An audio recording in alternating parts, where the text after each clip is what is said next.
G'day guys, how you going? So I want to talk about something here that is very relevant and needs to be out in the public eye and spoken about in depth. So effectively, Austroads has come out with a report development at the moment recommending increases to registrations for heavy vehicles and in particular trucks of 10 years plus mark. So the ATA's findings, the Australian Transport Association, has found that 400,000 heavy vehicles will be affected by these increases, with 150,000 of the older trucks copping a full 220% increase on their registrations per year.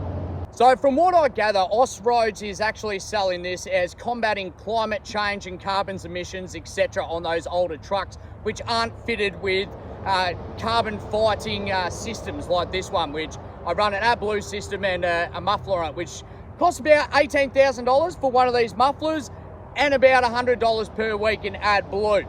So, but the drama that there's going to be with all these older trucks that are on the road, it is going to wreck families and businesses.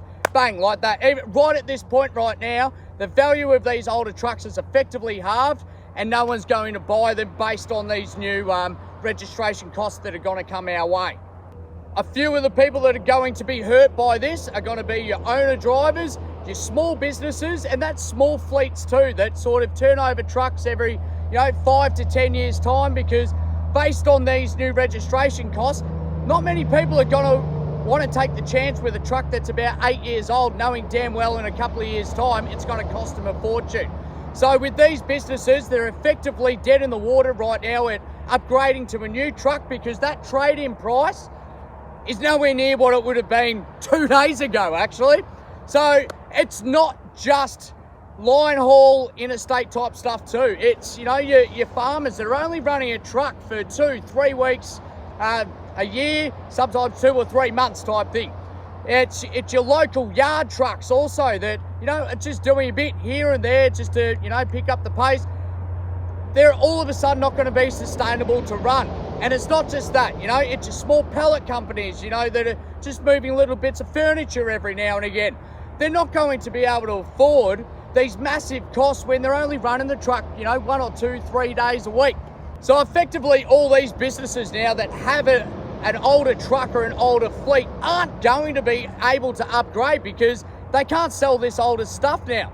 So that stuff has just become obsolete, and you're basically going to send companies bankrupt, and small families, businesses, those types of things also, owner drivers. There's so much more that comes into this from just pumping up the prices a little bit and trying to sell it as something else, when to me all I see here is a nice cash grab.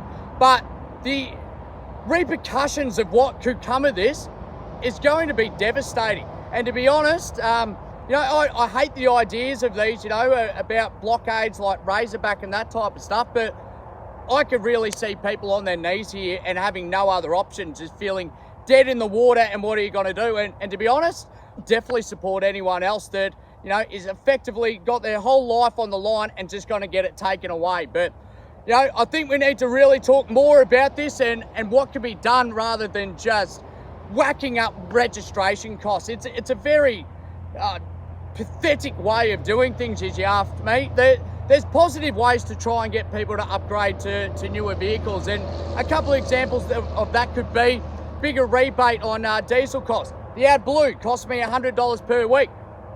Perhaps that could be free, because all that's doing is purely combating carbon. Those types of things. Cost for tolls at the moment is absolutely ridiculous, and that's enough to bring people to their knees. How about a bit of relief on that? Encourage people that when they've got these newer vehicles, they actually get these kickbacks rather than punishing people for the latter.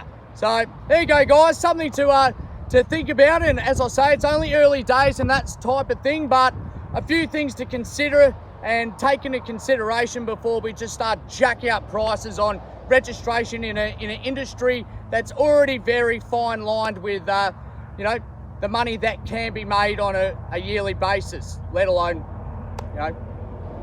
pumping it into registrations. Cheers guys, anyway, we'll catch you later.